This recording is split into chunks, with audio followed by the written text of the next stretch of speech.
Welcome back to the Immigrant section. I'm your host, Abbas Wahab, and in the studio today we got Irsida Sheshi. How are you? Great, Abbas. Thank you for having me. Did I mess up your name there? I know you. It's Irsida. Didn't I say Irsida? Yeah, but most people say Irsida? But I said Irsida though. Okay. Right? Okay. Yeah, I think right I got now it you right. did. Yeah. I asked over and over. I'm trying not to look like a dummy. No, it's okay. You're good. Is it like a very traditional Albanian name? I think now it is, but when I was growing up, it wasn't.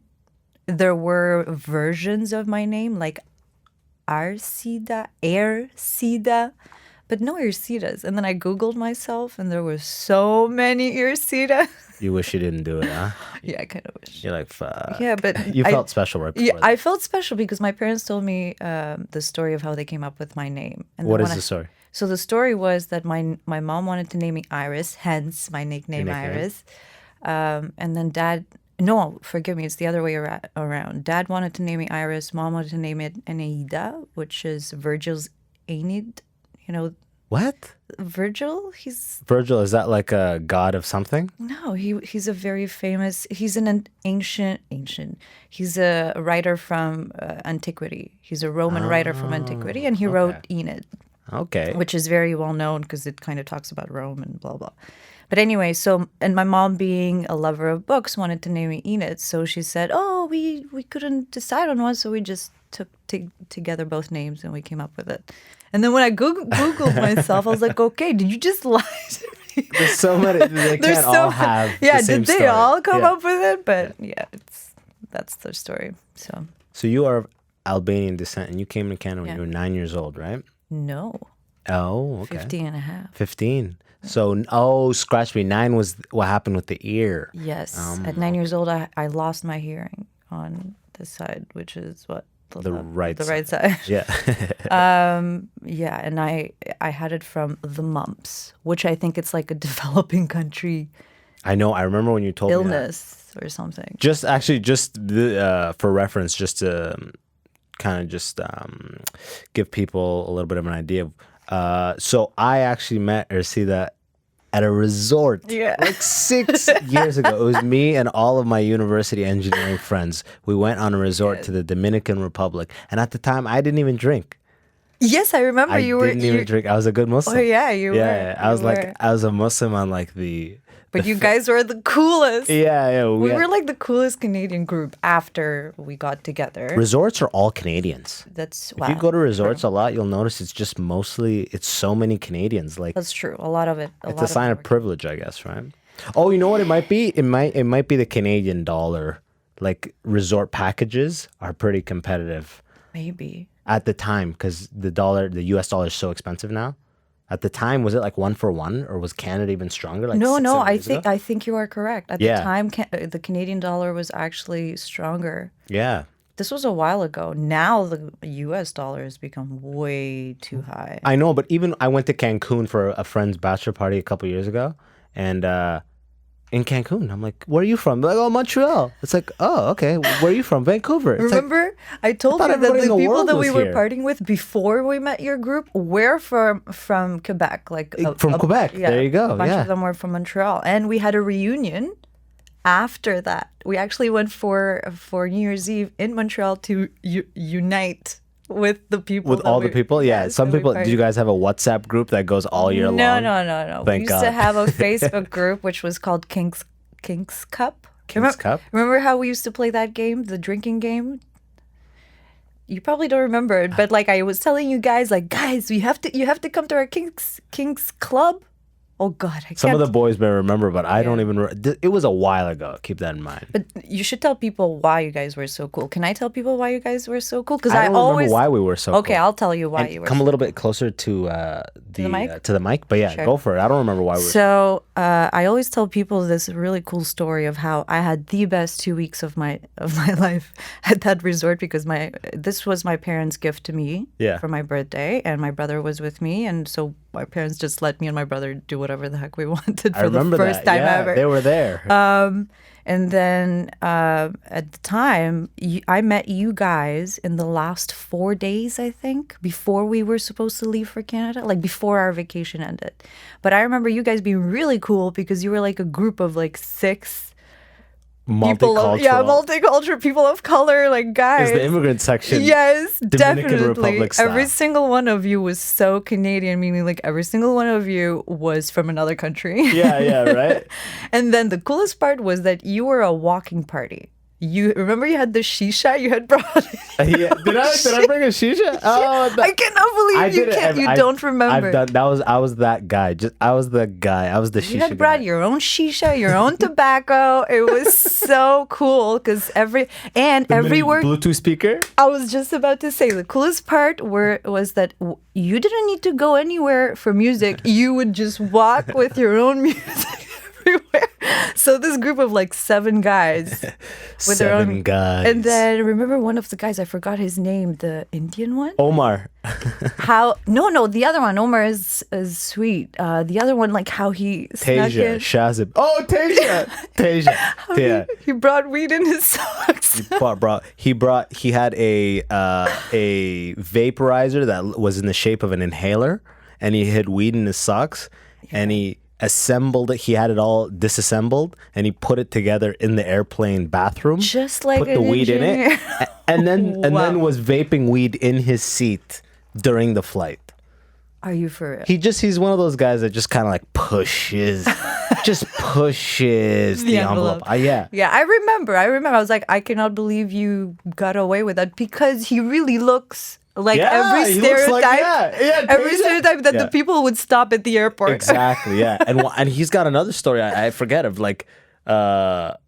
Okay, man, I shouldn't say that. Okay, maybe we shouldn't say. Yeah. No. This is fine. This is all in the past. Let's not say he's bad. I don't need to be putting it out there. Yeah, but yeah, Tasia's one of those guys that's just. Maybe we should have asked for his permission before we mentioned. No. This is fine. Everybody knows this, and it's all said and done. And weed's legal. What's gonna happen now? That's right? true. That's What's gonna true. happen? Nobody can say anything. Yeah, the other might not let story, him get it's a into different case though. Okay, don't say it. We don't. We don't need to get back to it though, because we took a big detour. So I remember you were saying, I remember 6 or it was like the summer of like 2013 or 2012 or something like that. Correct, 2013.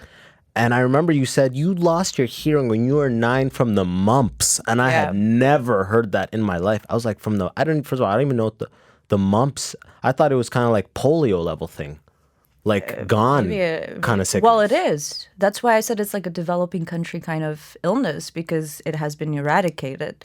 Except now with the anti-vaxxers, maybe it's coming back. But I don't even know how I got it. I really don't know how I got it. All I know is that I was really sick. So what it does is that it makes you get swollen right here in your tonsils. Or like, I think it is the tonsils, but like you really get swollen. Okay. Like this gets like restricts breathing and everything? It gets hard, yeah. I don't remember exactly. All I remember is when I remember specifically when I lost my hearing because, and I mean, I didn't know that I had lost my hearing at the time, but I know that that's what was it because I remember a sharp, sharp pain. It felt like somebody just stabbed me in my ear. I started screaming all of a sudden. My grandma was with me. And I just started screaming because I had never experienced such pain. Like literally, I'm not joking. It felt like somebody just stabbed me in my ear. That's crazy. And that must have been the moment that it fried the nerve. That is unbelievable. Did you have a super high fever? Yes, I remember having very high fever. I've never heard of a body part just failing in a single moment permanently because it never came back, right? No. It was that one moment and it was gone. It was gone. And you can just be like, trace it definitely I'm pretty back. certain, even though my mom, because I always had high fever, and my mom said when I was a baby, I would go into coma. Coma. That's punctuation. I would go into a coma quite often. So she said maybe you lost it then too, but I'm pretty certain it was when that happened because that was just unbelievable. So what I did when we came to Canada, I went and got checked, and the specialist said, "I'm sorry, we can't do anything. There's no surgery or anything. You're just gonna have to get a hearing aid." Does it help, the hearing aid? I haven't gotten one yet. I should get one, but they're quite expensive. They're like if you want a good one, they're like $5,000 per ear. But you only need one. That's true. But that's $5,000. That's like a car. So, okay, so when did you see the specialist? First of all, what car? What are you, what? Like a 2008 Sentra?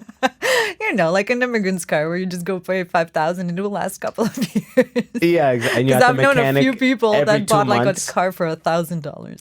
And then they're at the mechanic every 2 months, Yes. resurrecting it like Frankenstein, Yes. more fluid, But just that's all zapping it. That's all you can afford, man. That's the immigrant's life. That's my whole childhood. My dad would buy the shittiest cars over and over. He would never track the cost of constant. I spent my entire childhood. That's how you learn to be an engineer. I spent my entire childhood at the mechanic trading Pokemon cards with the mechanic's son.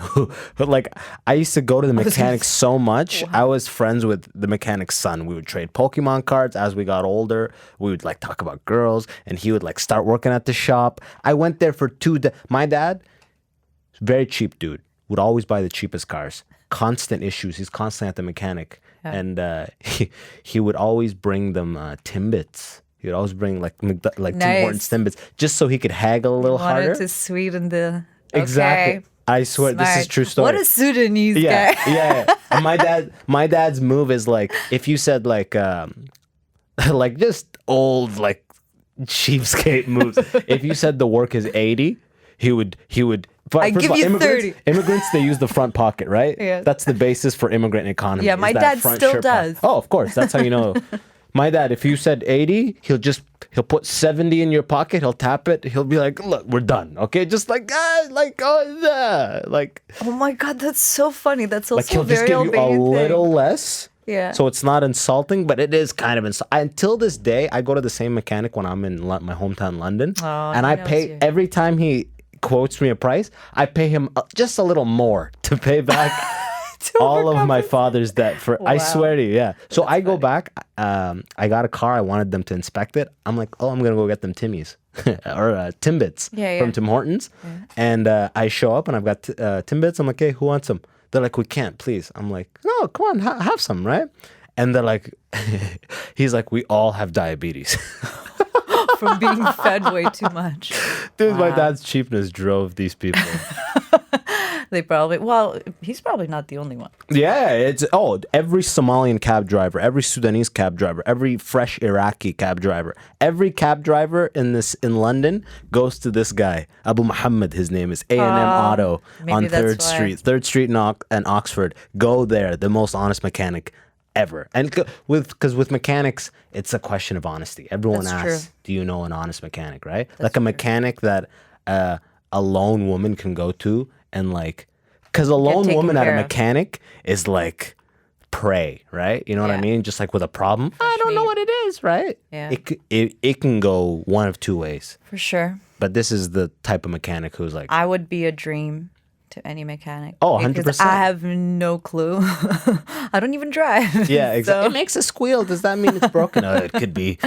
Actually, I wouldn't be because I'm a thorough researcher in everything that I do. You're skeptical by nature? No. I'm not skeptical by nature. I just like to be prepared. Okay. I like to be prepared. So you Google the symptoms of the issue. Yeah, I would Google everything. I would Google how it works. Yeah. What do I ask the mechanic? Ooh. Like, what would the mechanic say? I would really... So you want to be educated enough for them, say at least a couple of words for them to know, okay, I can't pull a fast one. That's true. At least a couple words, yeah. That's exactly what we did when my partner and I, when he was looking to buy a used car. Yeah. And I was even doing my own research, like what to say. If the guy says this way, then he means this way. Like we were reading articles, but he's even better than me. Sometimes I can be way too impatient. He's like a thorough Canadian. Yeah. He's a risk-averse Canadian. Oh, 100%. He knows like his exact game plan when it goes in. Oh, for sure. And his dad is even worse. His dad still doesn't use online banking. He's like, no. They're going to steal my money.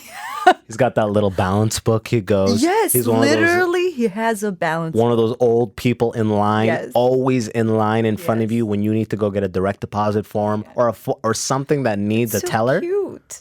It's like a dinosaur, but it's so cute. Yeah, one time an old person in front of me walked up and just asked what their balance is. And I'm like, oh my God. And then asked about like one of the pictures of the teller had like her family thing. And I'm like, God, kill me right now. But you know what? It's really funny. So to go back to our topic at hand, the difference between the generations of immigrants. Like I look at my dad. He also is just like my partner's dad. Even though he's Canadian, they are both very risk averse. Oh, 100%. Which is really funny. I wonder whether it's the age or whether it's just the generation. But okay, how old is your My dad is like partner's dad? So my partner's dad is actually pretty old. He had him when he was older. He's like 72.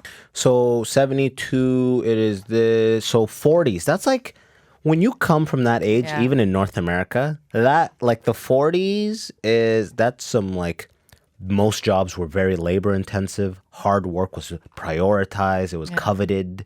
So it's like a mentality that's very similar to current or like like immigrant mentality. Yeah. Always is like hard work, put in the hours. They say, oh, you know, like immigrant mentality and that kind of mentality. Probably You can the say class. I would say it's the class because he's a construction worker. you brag about the hours you worked. Yes. Right? And then at one point in like socioeconomic, you brag about how little hours you work. Yeah. It flips, you know? Hard work is definitely He works 90 hours a week. Mashallah. not the 90 bargaining, mashallah. hours. Yeah, exactly. Mashallah. We Yeah, we right? have that too. Yeah, mashallah. Oh, he must be Yeah. healthy. Yeah, exactly. Must right? be Yeah. healthy. Okay, that's so funny. That's what Albanians say for everything. Oh, he must be healthy. That's hilarious you say because he works so much. Yes. This literally, my car battery just died the other day. Okay? And I'm at Canadian Tire replacing it. Yeah. Never do work on your car in a Canadian Tire parking lot. I learned this. Okay, the hard way. Somalian cab driver comes out of nowhere, parks right next to me. He's got his passenger window down, and he just starts telling me, yelling at me about his life as I'm ratcheting, and I'm so confused. He's like, oh yeah. I'm like, what? He goes, I was a mechanic in Africa. I was a mechanic in Africa, and then I was like, huh? He's like, when you stop working, you become sick. It's so true, though. It's so true. And I'm like ratcheting, like, what? He's like, my father's 70 years old mechanic. He's fine. I stop. I become sick. That's why it's like true. the body.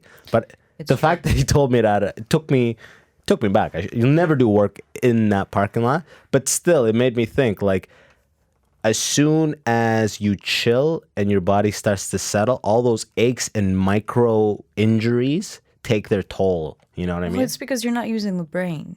And that's With the body in this case, I think. Yeah, Like if you're a okay, mechanic. but if you're not using the body, then you're not really taking care of the brain because by using the body, you're helping the brain because exercise is useful. True. Okay. Okay. But Knowledge. to go back to what you were saying, it's so funny because that's what I noticed going back to Albania this year. My grandma is like 82. Okay. My grandma is. Oh, you went back 82. this year? Yeah, I went Okay, back this cool. year after like 7 years, and I had only been back once, so second time in 20 years. But my grandma is so lucid, very smart. She does not sit one moment. She does everything. She cleans everything. She takes care. She cooks. It's not like here. People here somehow they just start coming undone, and then they need walkers and stuff. You know why? Because here there's the retirement mentality is big. Yeah, because they Right? don't As do soon as anything. so many they just people- sit. It's like those workaholic, like older generations, when their families finally force them into retirement, they'll be dead within a year. Their body's just like their purpose is gone, and like all of the actual activity that like went into their actual physical fortitude is gone. So they just dissipate mentally and physically. Let's talk about this actually, because aside, like everything in life, it has a positive and a negative. So this is kind of like the good side of being an immigrant, because as an immigrant, you're forced to constantly be working, right? Because you have to. You have that chip on your shoulder.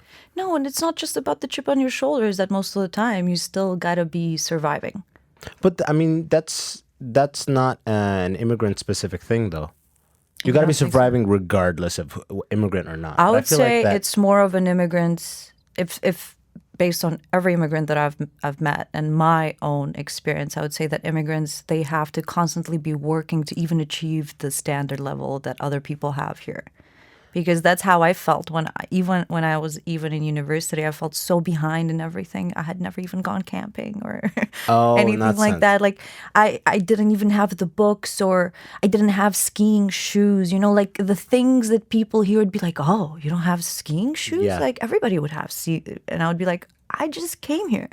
Like the basic recreational Yes. privileges. Exactly. You don't even, yeah, exactly. You don't have them. Yeah. So most of the time, and if you're an immigrant, like my dad was a VP of a company back in Albania. He is now a manager of a security manager. Yeah, it's a story told so many And times. it's so disgusting because he is so much better. He could be doing so much better, but he can't because he wasn't able to get a job in what he studied and what he did. Yeah. And he's an agricultural engineer. So because of that, it doesn't matter how long, they're still going to be working because they have to constantly be working. Like my dad still has to work 18 hours a day almost to pay the mortgage. So that kind of forces him to constantly be working. So the bad side is that he has to work. But the other good thing is that because he has to work, he's kind of lucid. Exactly. You know, he's in good shape. He's in good shape. He's tired, but he's in good shape. So if he won the lottery right now and everything was paid, it could literally kill him.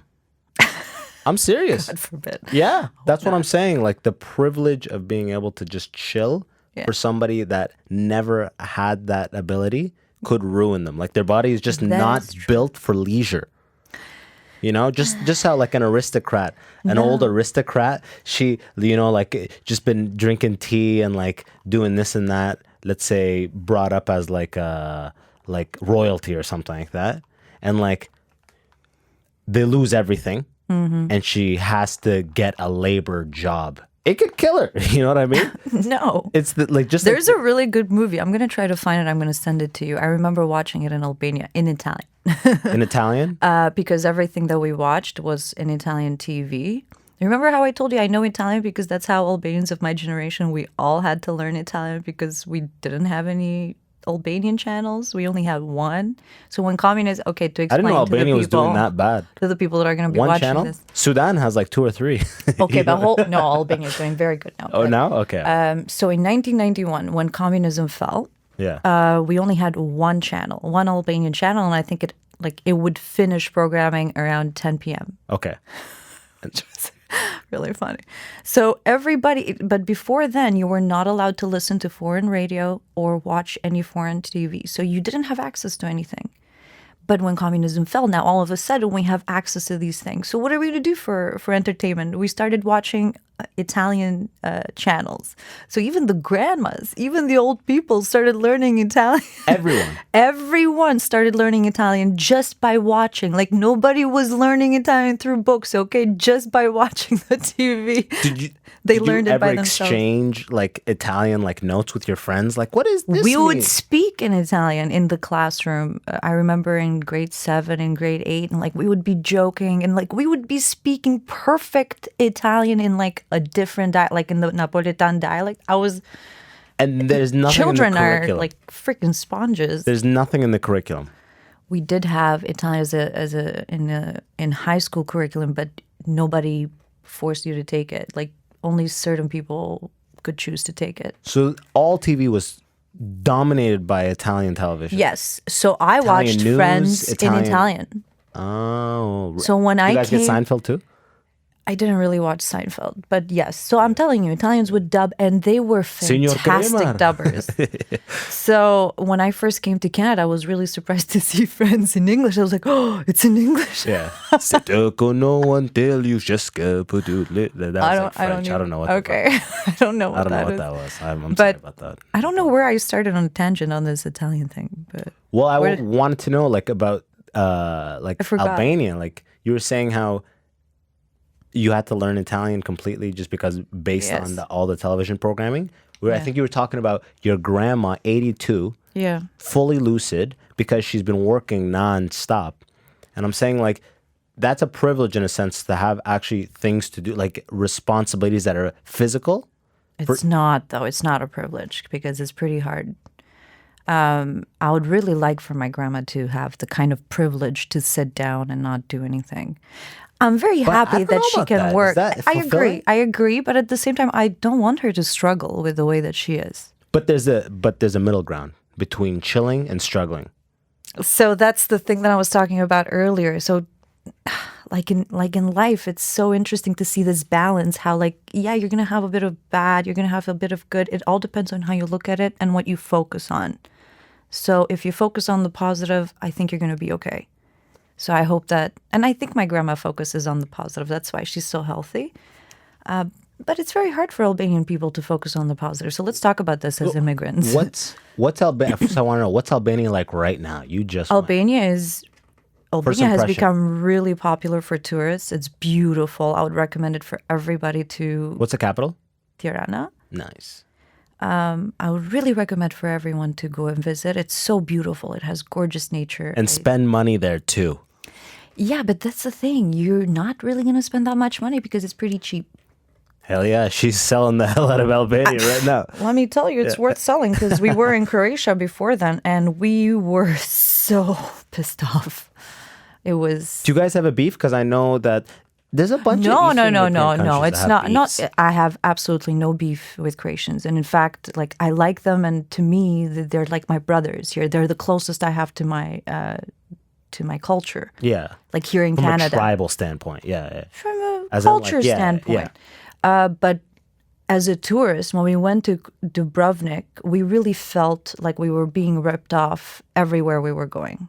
Oh, I'm not joking about this, sincerely. We felt like we were being ripped off everywhere where we were going. While in Albania, it was the exact opposite. The food was delicious everywhere. And that's the other thing. I was really surprised about Croatia not having good food because I thought it was going to have good food. It had really crappy food. And at least that's my opinion. Nothing against Croatia. Please don't send me hate mail, whatever the hell. yo, shout out to Croatia if you're watching. Like Croatia is beautiful, and maybe and I wish we would have had more time to go and explore other cities other than Dubrovnik, because we did hear that Dubrovnik has gotten kind of ruined through tourism. Okay, so the tourism spiked, and then the economy adjusted for it. So like, yo, people are coming here. Let's spike up these prices. Let's exploit this. Probably. And it sounds like Albania is still in the phase where the economy has not adjusted to the spike. So Yes. again, go But to hold Albania. on, only Dubrovnik is like that, not the rest of Croatia. Oh, okay. So okay, the rest of Croatia Dubrovnik is still the capital? Yeah, Dubrovnik is the capital of Croatia. Okay. So, but Albania, you are correct. So it's in that first stages of like good tourism. What I noticed, Phase one. what I had noticed is that in 7 years that I hadn't been there, they had built quite a few more highways. So that was wonderful. You could go from Shkodra, which is this major city in the north, to Tirana, which is the capital city, in an hour and a half. And I remember that road being like 7 hours or something. I was like, okay, how did this happen? I was so happy. And the other beautiful thing is that there were so many tourists. I was so surprised. I was like, holy shit, there's so many people speaking What English. countries did you There were quite a few German. Yeah, okay. I met Canadians last time I was there, but I was hanging out in a hostel. This time I was also hanging out in a hostel in the south, in Himar. It was just tourists, a lot of Germans, but it was honestly tourists from all over the world. Australians who were drunk? I actually didn't see Australians. Oh, that's I surprising. didn't meet a single. Oh, no, I met an Australian last time I was there, which is 7 years ago. So I remember I had a beautiful evening. Yeah. I felt really good. And I felt hopeful about Albania because I was hanging out at this hostel and I had an evening where, imagine like all of the countries of the Commonwealth. Yeah. Are present. Yes. We're on it the was up and up. me, Yeah. the Canadian, we had a British, we had an Australian, we had an American Commonwealth. Like all of the English speaking countries were in one room and we were all sharing stories of travel. So it felt really beautiful. And it's so funny that 7 years I go back to Albania and the tourism has fucking bloomed. Or like, Shit, I gotta go to Albania. you have to go. The food was delicious and cheap. So What's imagine Albanian food like? Albanian food is like a mixture of, think of Mediterranean, but like a mixture of Turkish and Greek. Ooh. It's really good. I A don't know lot too. It's simple, A lot but of it's tomato, tasty. chicken, rice, yogurts, Yeah.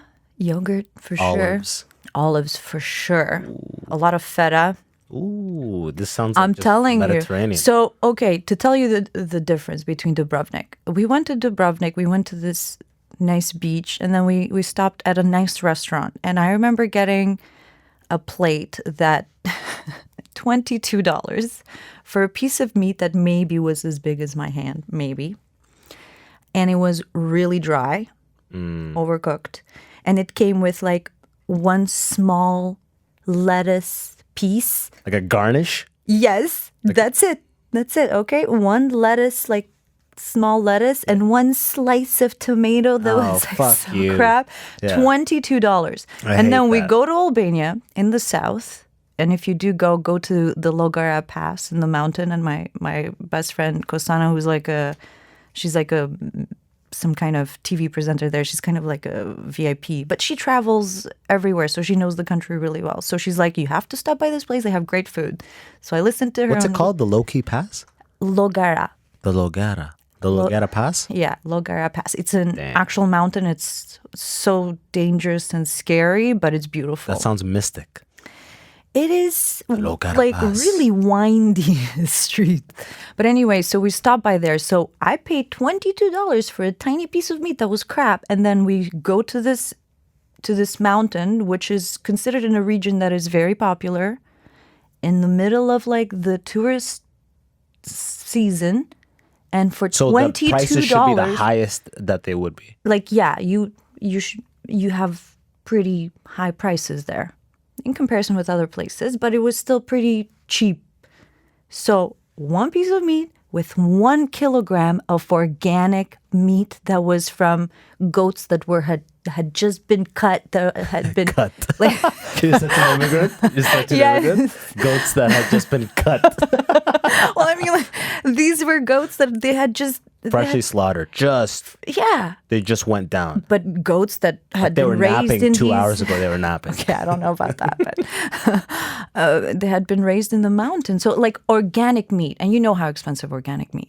So compare the two. Organic things. in the sense that it's hunted. This isn't factory farmed. This is like a No, goat that was living. No, they don't really Yeah, have it's that called many. wild game. That's amazing. Yeah, that's the best. It's the most not really nutritious. wild game because in Albania they still do it kind of like old school. They'll where let they it they graze, just let it eat. graze. Yeah, So okay. it's So grass fed. Again, that's the middle line, right? Yeah. Between like No, factory that's- farming and like totally wild. Yes, but that's how it has been done for Shepherds. millennia. Exactly, Right? yeah, So that's what they were still doing. It was delicious. Oh my God, that place was so good. And I'm not saying it because I'm Albanian, but seriously, the food was so good. Even my partner who's Canadian, and he can be picky. Do you like lamb? Are you a big lamb person? I am not that huge of a lamb person, but the way that they just make it so simple on the grill, it's so delicious. God. And they gave it, and the service was so incredible. The service in Croatia was crap. It just felt like they were tired of tourists. Oh, okay. It really felt like everything. They're really on that final I phase. swear to yeah, God. Yeah, for It sure. really feels like they need a break. Yeah, 100%. And I feel for Dubrovnik I had that exact people. feeling somewhere. I'm just trying to remember that feeling. Where Maybe it's like- Paris. no, everybody tells me. I had a great time in Paris, but I had an occasion. Ooh, an occasion. Yeah. That's just vague enough that I don't know whether to question it further. Well, I don't know whether, I think he was just trying to be witty or maybe just to hit on me. I don't know what he was trying to accomplish. In maybe Paris? maybe he was trying to do the French joke, which is like, Excuse me, mademoiselle. like just put you down a little bit. It's like, I think that's the French way to joke. I don't know. Oh, okay. It'd be like, So I'll tell you what happened. I was in France. I was in Paris. I only had one day. I had to leave the morning after. And I was staying over at my friend's, a friend from university, actually. So I had met him. He was French. okay. He was an international student, and I had met him in my university, McMaster University. And so I went to visit him. And I stayed one night because I could only stay one night. And then the day after, I had to go back to Brussels. And he had to go back to work. So I was by myself. Yeah. I didn't speak any French, so here I'm trying to like tell people, hey, which way do I go? Trying to speak French, no French whatsoever. This poor guy, this poor middle-aged French guy was trying to help me, but he didn't speak any English.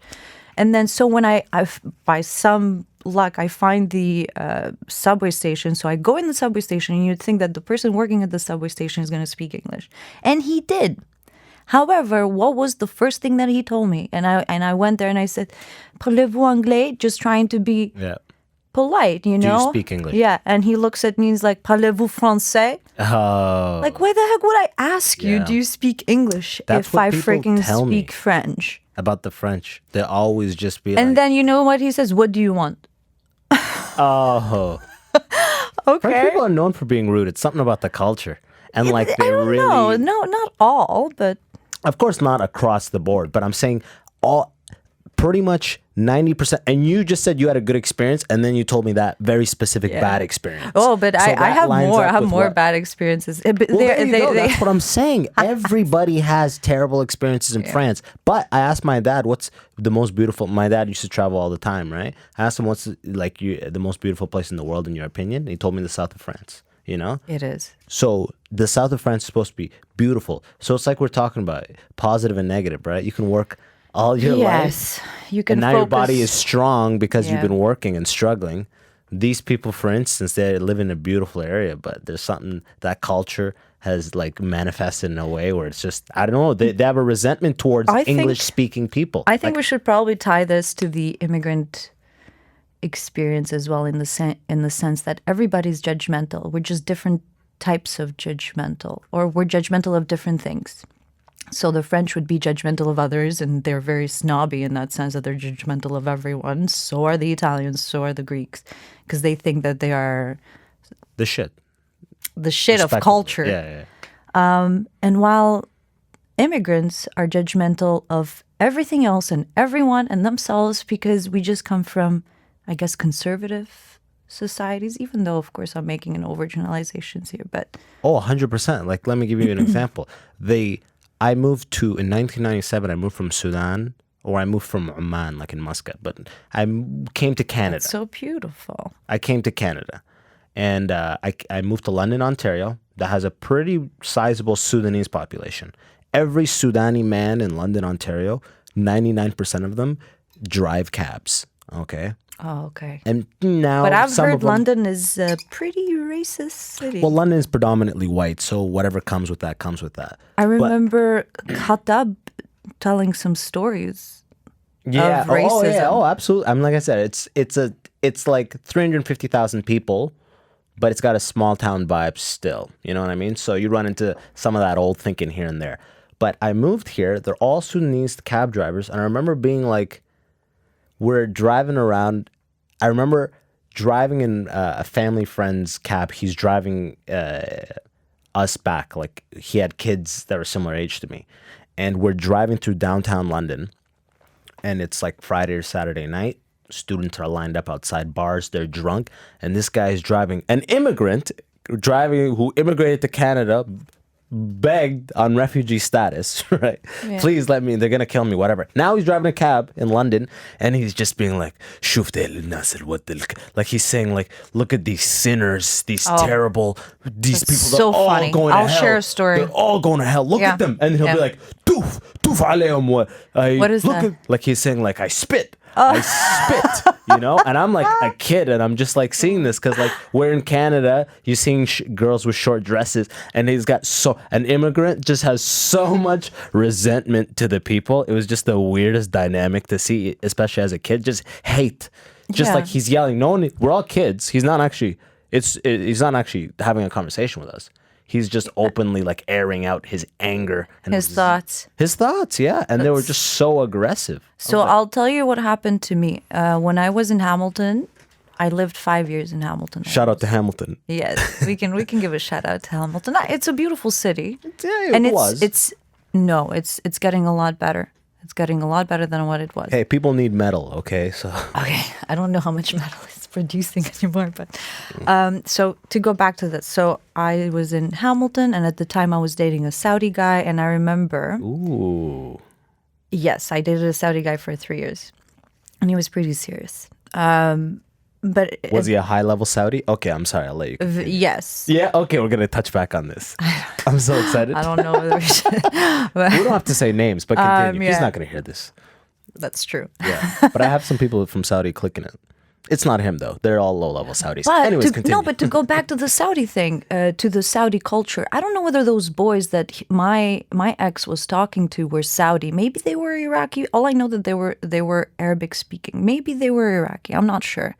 But all I remember is that because my ex told me, it was like the middle of the night, like maybe 2 a.m. And we used to stay up all night. I would just watch my stuff. He used to love playing video games. You know, we're fucking university students. It was love. No, it wasn't really love. We just like to be separate. He loved to play video games, and I loved to watch my anime because I'm an anime watcher. Oh, we're gonna talk about anime. I'm an anime cool, watcher because I too. love anime. Fuck yeah. So, and we lived downtown. We lived close to downtown Hamilton. So we had started this habit of we would go and buy shawarma at this place. Okay. But this place was very close to Hess Village.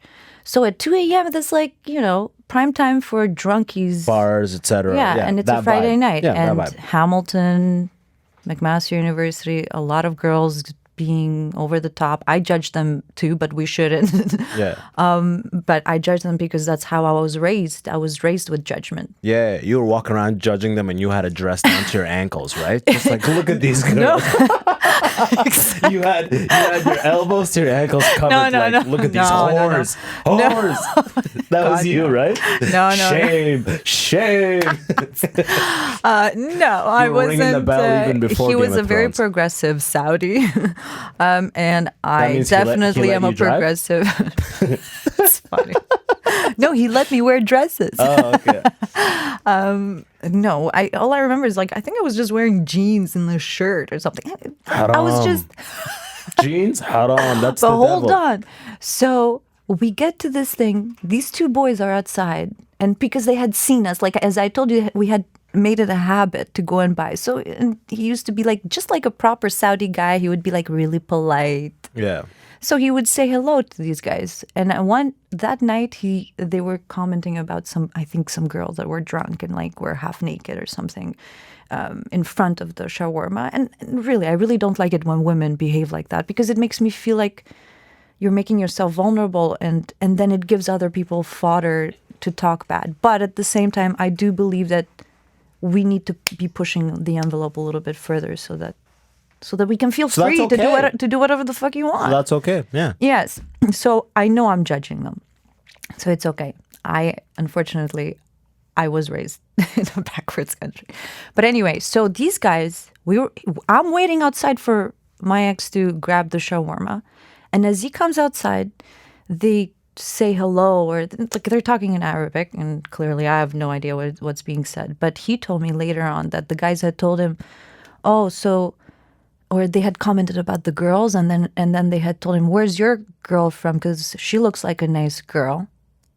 And he had said, "Oh, she's Albanian, and yeah, she's a nice girl." Because again, I wasn't dressed skimpy. I had just jeans and a t-shirt. Yeah, you had a turtleneck on. Yeah. a turtleneck in the middle of the summer. Yeah. Yeah.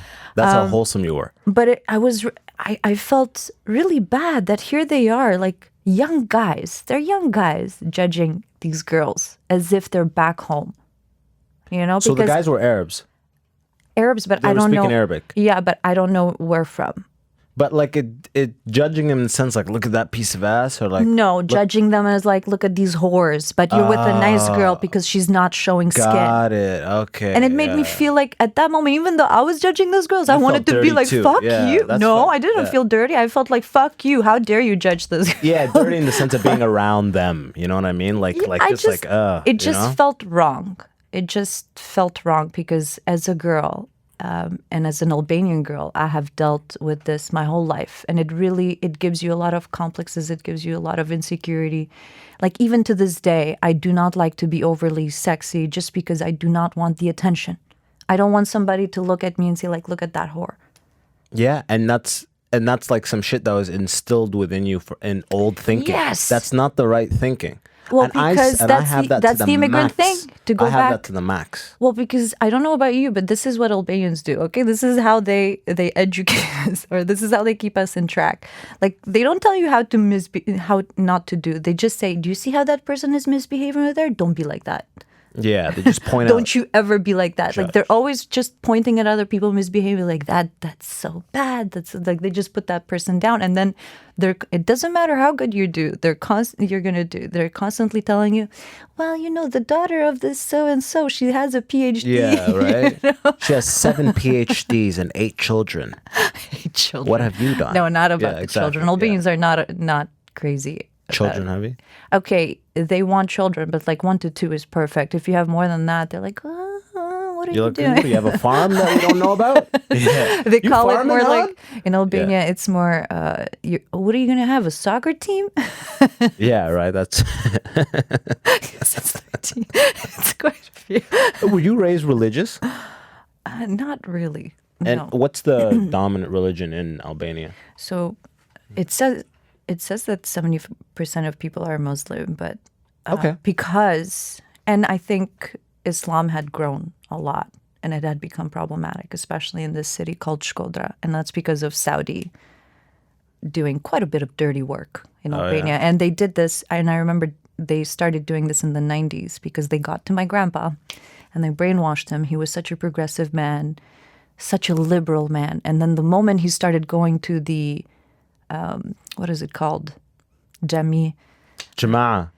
Prayer? Yeah, but how do you mosque? The mosque, The moment he started going to the mosque, he started changing, and he started telling my mom, "Oh, you should tell your daughter to be more conservative." And I can't believe it. My grandpa is my hero. Yeah. My grandpa I was. That's crazy. You can get to somebody still at such an old age. I would think 70. they'd be set in Yes, I your cannot. ways. But my grandpa also had Alzheimer's, and he struggled. He had a stroke, so. I don't Got know. it. I don't know whether that has anything to do with it. But anyway, so Albanian during communism, Albania is the only country in the world that it was proclaimed atheist. Oh, really? I had no idea. Only country in the world that before it 91. proclaimed, during the dictatorship. Okay. So the only country that it proclaimed itself atheist, and it did quite a bit of bad things because it really they freaking demolished like priceless treasures. We have some gorgeous churches in the south and in the north. And what does this stupid asshole do? He goes and paints white over mosaics that are like from the 700s, 800s. He's like, God is a concept. It's not real. White paint. Yeah, but I mean, he was smart because that's what communism does. Yeah. God has the power that he wants. So anyway, because of that, I didn't really grow up, and I was born in 84. Communism fell in 91. So I didn't really grow up with religion. All I remember is that my grandparents from my mom's side, they were Muslim. So sometimes they would celebrate Eid. They would fast. I tried to fast. And then your dad's side? And my dad's side, they were Muslim as well, but not. Okay, they weren't all the way there. Yeah. Oh, they were. I think they were like Shiite, maybe. I don't Okay, really know. I don't really know. So they were all they were off Muslim. The other ones were Muslim, Sunni, or one man. Yeah, I don't. But it seems like know. all the sense, even if you weren't raised super religious, all those old thinking sensibilities, they have so much overlap with religious upbringing. Because like I was brought up very religiously, and all that judgment and being like, look at those whores, like being outside a nightclub, sober across the street. To judge, that's such a thing. Like, you know what I mean? Yeah. That you can come from a non-Muslim background. It's just these old sensibilities. You come from non-Muslim or it doesn't have to be Muslim. It's just like very like indoctrinated in a religion all the way. Dude, there's you so go much to- judgment. Just one beautiful example. Get the Italians. They're gonna say the same thing. They're Christian. Yeah, They're exactly. gonna say this, and they're probably Like even worse. yeah. Have you seen the movie Malena? No, I haven't. Okay. Malena, whoever hasn't seen it, go see it. It's a beautiful education. It's a beautiful movie, first of all, but it's also a wonderful education of small town mentality. How just because she was beautiful, they think that she's a whore. In Italy? In Italy. Yeah. And this is like during the 40s. Yeah. And her husband was away fighting. And she would, and it's so funny. It really reminds me of Albania because it's exactly what my grandma taught me, and it's exactly what I used to do to avoid sexual harassment. as I would walk, I would just keep my eyes down on the road because because if I, God forbid, made eye contact with anybody, then People like engage. You'd be like, oh, I'm gonna go talk to her. Yeah, exactly. Like she This is my wants me. chance. Yeah, she wants me. Exactly. So you were so safe to just keep your eyes down. And I remember my grandma seeing me coming back from school because I was sexually harassed a lot at an early age in Albania. It was disgusting. Yeah. From 25-year-olds. It was so disgusting. How old were you? I was 13. Oh, fuck. Just like physical or just like, or like... Like sometimes physically too. Like you really had to be careful. Yeah. Okay? You had to defend yourself. This is in a small town too? In the capital city, dude. Okay. Like, yeah, okay. It was so, everywhere. Yeah. It was everywhere. You had to be careful. Anyway, this is after communism fell because during communism, people weren't so misbehaved because... You just disappear if you fuck Yeah, up. probably. Yeah. I don't want know. to get picked But up. my mom had a different childhood. My mom says she had a better childhood than I did because I grew up during chaos. Oh, the readjustment, the ending and the readjustment. Yes, I grew up during the 90s in Albania and we almost had a civil war in 97. So, and like everything that we had just got destroyed in the 90s. While my mom grew up during a very peaceful, there was so much rules, everything was clean. Yeah, rare, but also it was a dictatorship. She wasn't allowed to go to school because they considered her an enemy of the state, something like that, because her grandpa had money. And he had refused. He didn't pay his tax or whatever. Right? He had refused to give it. She's a terrorist. But to go back to what I was saying earlier, and then I'll go to Marlena, and my grandma. To go back to the small town mentality, and everybody has it. It doesn't matter. It's just the way. It's where you were raised in. And I was with some old school Italians, and let me tell you, they are so fucking dirty minded and very judgmental. In Albania, there's old school. No, here. Okay, I've met quite a few here. Okay, gotcha. Yeah. So my grandma sees me coming from school and I'm like 13, 14. And she, when I got home, she gave me a hug and she's like, I'm so proud of you. You're such a good girl. I saw you walking and I'm so proud of you. And I saw you. You were just like you had your eyes down and that's it. That's some old school. Yes. Because that builds a complex, right, in your mind. Exactly. Like a docile, like, just keep your eyes down and, like, stay safe. But at the same time, it really, like, it instills an anger in you. And it made me rebel even more later on. Like, at 25, it made me rebel even more. But anyway, so I go back to Marlena, the movie that I was talking about. And in that movie, it really gives you a little bit of the psyche. And I think every immigrant, we're making, again, generalizations, but I think that it would be safe. Most immigrants, when they come here, they have that small town mentality. Oh, yeah. And probably that's because they do come from a small town. Without a doubt, yeah. So much like in Marlena, they were judging her, even though she was a good woman and she was faithful to her husband. But she was so beautiful. But she was so beautiful that they were like brandishing her. Yeah.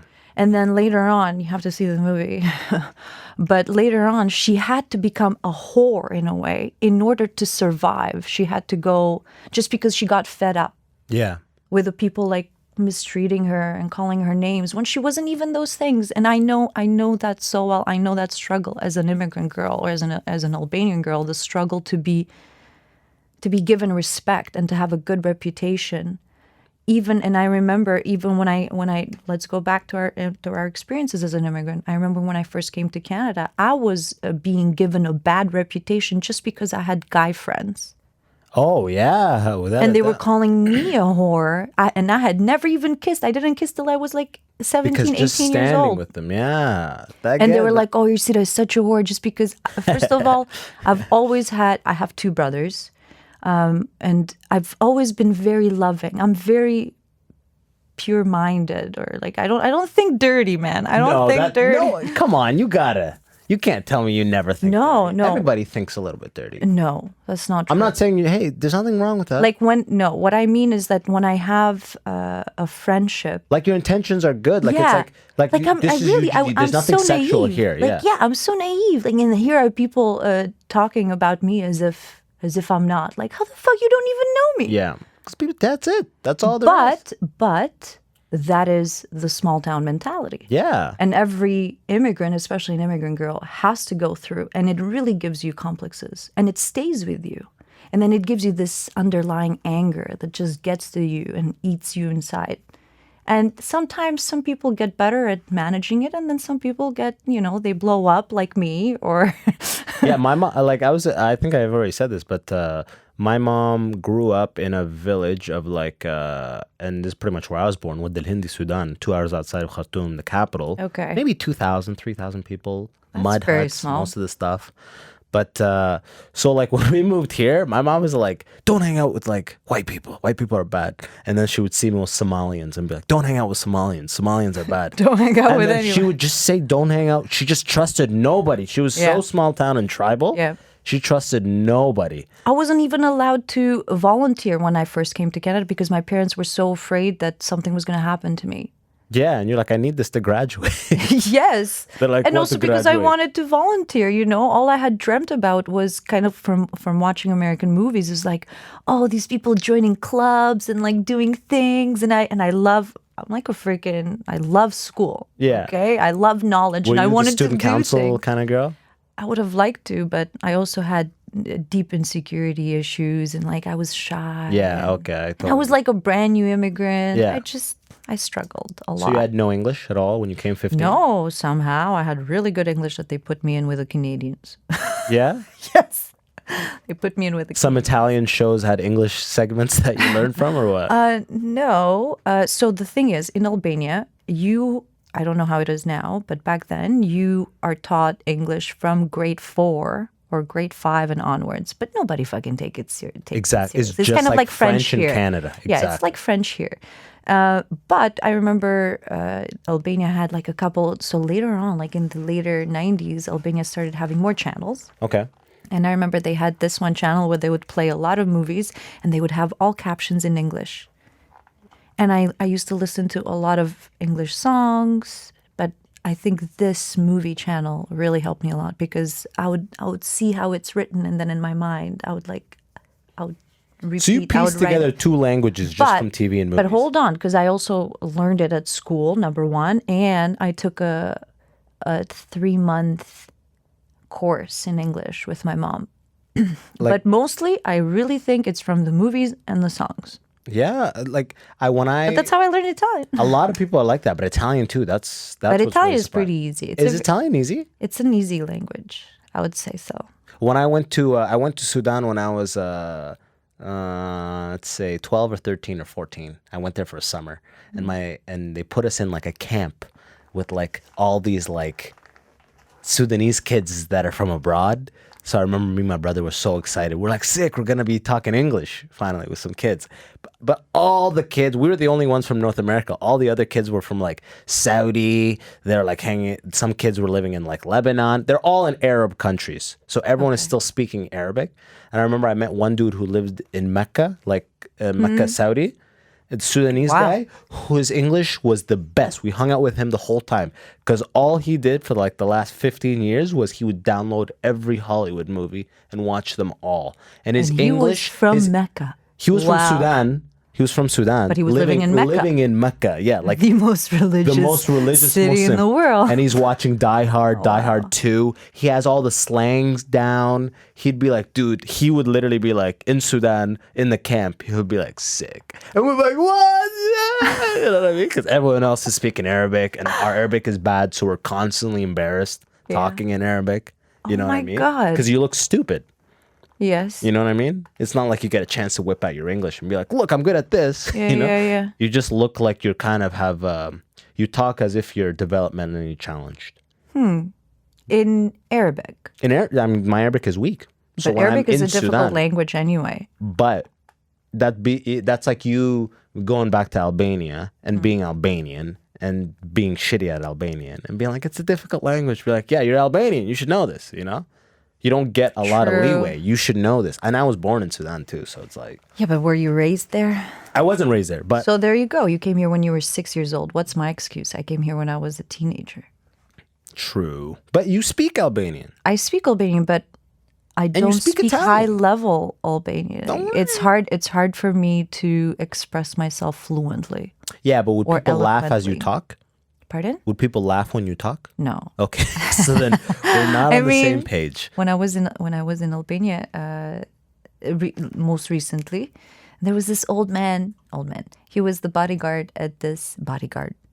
He was the bouncer, and he would just come and listen to me, and the guy was like, "What are you doing?" He's like, "I just want to listen to her speak," because I guess he really liked the way that I was talking, just because of like my mixture of politeness is a big thing in Albania, and maybe people are losing it. I don't know, but especially if it comes from a girl, and like he was an older guy, right? So he's operating under some old school thing, Laws, which is like where girls need to be sweet exactly. and She's polite. doing exactly how I remember she should be. This is You nice. got It's like a it. show.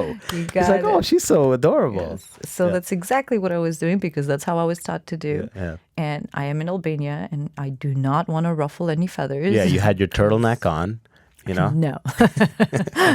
You were looking down, you were ready. I You was know? really surprised this time around. Very out there. The old man or just the country? No, in general? the young people, like especially the girls. Progressive? Yeah? Like booty shorts or what do you mean? Booty short, like over the top. More than here? More than here. Oh, so the pendulum swung the complete other way. Yeah. So now but it's like, I think this is the capital city. yeah. And this was like a bar for whores, as the bouncer at this other place You were told there, me. so. Well, because I got fed up. It was the last night that we had in Albania, and my brother was trying to find a girl to get laid, and I'm like, okay, man, I'm getting tired. Like we went from bar to bar. He was not happy, and That's so I got funny, tired. this relationship you have with your brother. It's fucking hilarious. You're like, look, I'm just tired. Can I go home? No, what if I don't find anybody? Well, wanna I be was with my alone. partner. Yeah. I was, Okay, all right, I okay, brought okay, my partner okay, to okay. Albania. I wanted to introduce him to my family, and we were just so tired. Okay, like Julian and I, we wanted He's like, to one go more bar, home. one more bar. One more bar. They're like, bro. So I got Just really rub one tired. out. So I was like, so when we left the last bar, I went to the bouncer and I was like, dude, can you tell me where I can take my brother to a bar so he can find a girl? Because like I'm tired, I need to go sleep. Yeah. He's like, oh, go to here, and he's like, forgive me for saying this, but you'll find plenty of whores there. Yeah, okay, I'll be like, okay, we'll go there, and we went there, and yeah, trust me, there were a lot of whores there, or more like girls that were dressed skimpy. But They don't give a fuck about the norms there. Yeah, Those are the but girls that to are be just honest like- with you, I think probably there were prostitutes. Oh, okay. Oh, literally, yeah. No, I think there were. I Like think they there had wireless debit machines. You know what Yeah, I mean? maybe, Like, I don't know, but it made me feel really dirty and really sad about the girls. but your brother got one, so I No, mean, he it did was not. it He was did a not. happy ending. No, he did not, because he tried. That's how you're remembering the story. Your eyes are telling a different story, right? No, he didn't. I wish Yeah. he would have gotten one, but he didn't, because I ruined his chances. Why? What'd you say? You're all whores. No, I'm a good girl. no, I would never say that. But unfortunately, what happened is, my judgment face. Oh, okay. Okay, I am a judgmental person. Yeah. I'll admit to it, and I'm judged as much as, and I am very feminist. I'm very liberal. I'm very progressive. But when it comes to me, I'm very judgment, and I am judgment for something. I can't explain it. It's just who I am. And one of the things that I really hate is girls when they do like this Instagram thing. So imagine this table of girls was sitting right beside us. And these girls were dressed over the top, as I said. So it's dark. It's like a club, okay? It's dark. And all of a sudden, this girl turns on the light in her camera and starts like shooting herself like this. Like literally the way Like with the duck face. Yes, like...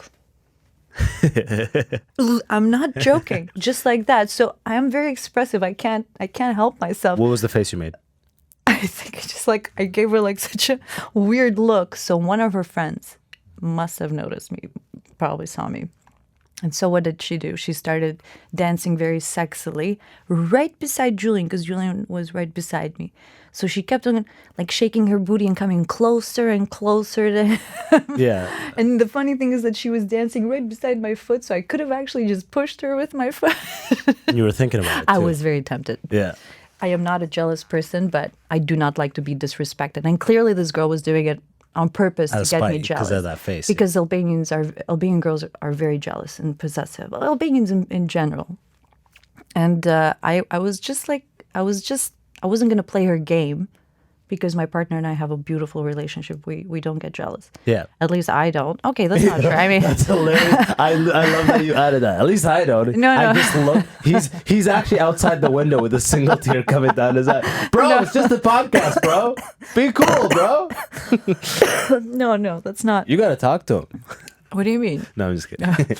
No. All I'm saying is that we have a really good relationship, and like we're gonna play around, and we're gonna get jealous if anybody overdoes it. But like we're not stupidly possessive and jealous. So I wasn't gonna be like, oh, how dare you do that to my man or whatever. So I just played it cool. I just all I did is just look at her, stare at her, and smile.